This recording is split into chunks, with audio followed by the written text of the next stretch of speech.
મારી ફરિયાદ એટલી જ છે કે હું મુંબઈ રહું છું કારણ કે મારું કામ ત્યાં છે. ઓલરેડી મારા ફેમિલી વાળાએ મારું બધું જ પ્રોપર્ટી બધું લઈ લીધી. મારો સવાલ જ નથી. મારું પોઈન્ટ એ છે મારે કામ કરવા માટે ત્યાં રહેવું પડે એમ છે અને અહીંયા લીગલ કેસ ચાલે છે તો મારી મમ્મીને અહીંયા રહેવાનું છે.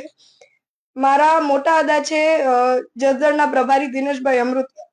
તેમનો છોકરો આનંદ અમૃતિયા અને મારા બીજા દાદા છે બિપિન અમૃતિયા.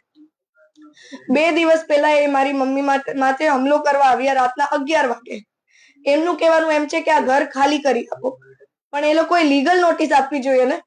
તમે તમારી રીતના જ્યાં સુધી લો જેટલું મેં ભણેલું છે તમે મારા ઘરનું પગથિયું નહીં ચડી શકો કારણ કે એકલી લેડીઝ રહે છે. એ લોકો ઘરમાં ઘૂસી અને મારી મમ્મીને અહીંયા હાથ પકડીને તમે ધક્કો મારો છો એનો મતલબ શું? તમે શું કરવા માટે આવ્યા?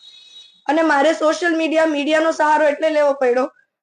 પોલીસ વાળા અમને જવાબ નથી આપતા. મારી મમ્મી રાતના 12 વાગે પોલીસ સ્ટેશને ગઈ, 2 કલાક સુધી બેઠી કે FIR પાડવી છે. પોલીસ વાળાએ નોર્મલ કમ્પ્લેન લઈ એની ઉપર સાઇન કરીને કે આ FIR છે. હું તમને કાગળિયો બતાવીશ, તમને લાગશે કે FIR છે. કોઈ અભણ માણસ હશે ને એ એમ કહી દેશે કે FIR નથી.